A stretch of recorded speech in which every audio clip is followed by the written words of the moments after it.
Before performing maintenance on EIW equipment, be sure to read and follow the installation, operation, and maintenance manual. Follow the appropriate lockout, tagout, blockout procedures, and read and follow all safety tags. Failure to do so could result in injury or death.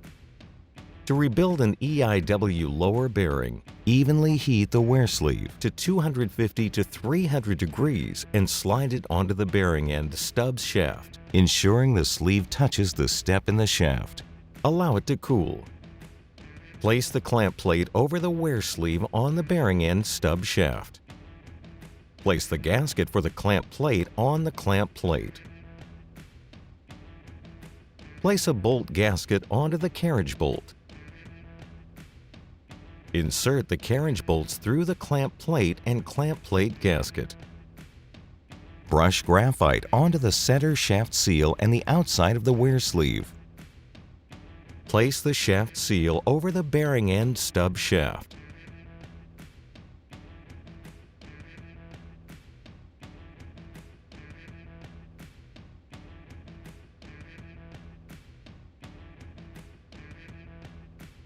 Brush graphite onto the slinger. Place the slinger over the wear sleeve. Apply a non-hardening sealant to the center of the mounting ring. Insert the lip seal into the center of the mounting ring, ensuring the side with the part number is facing up. If necessary, use a seal drive to tap the lip seal into the mounting ring. Insert the carriage bolts and washers into the mounting ring and secure with nuts. Place the mounting ring over the wear sleeve on the bearing end stub shaft.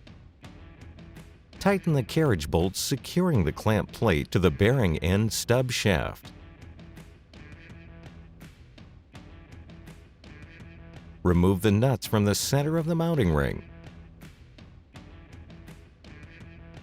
Clean the stub shaft, then remove the nut and lock ring from the bearing sleeve assembly and place the bearing adapter on the bearing end stub shaft. Place the roller bearing on the bearing adapter and tap it into place using a seal drive. Place the lock ring on the bearing sleeve assembly.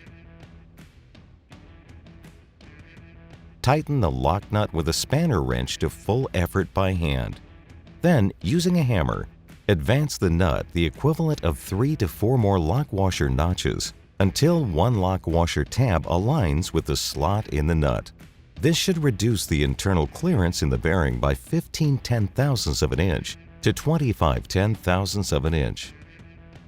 Bend over one lock washer tab into the lock nut slot to lock the nut in place.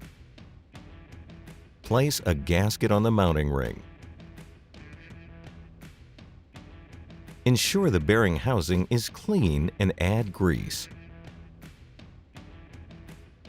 Grease the top, bottom, and sides of the roller bearing. Do not overgrease. Place the bearing housing on top of the roller bearing, making sure the grease fitting is opposite the weep hole, and tap it onto the bearing. Tighten the nuts on the plow bolts to secure the bearing housing to the mounting plate.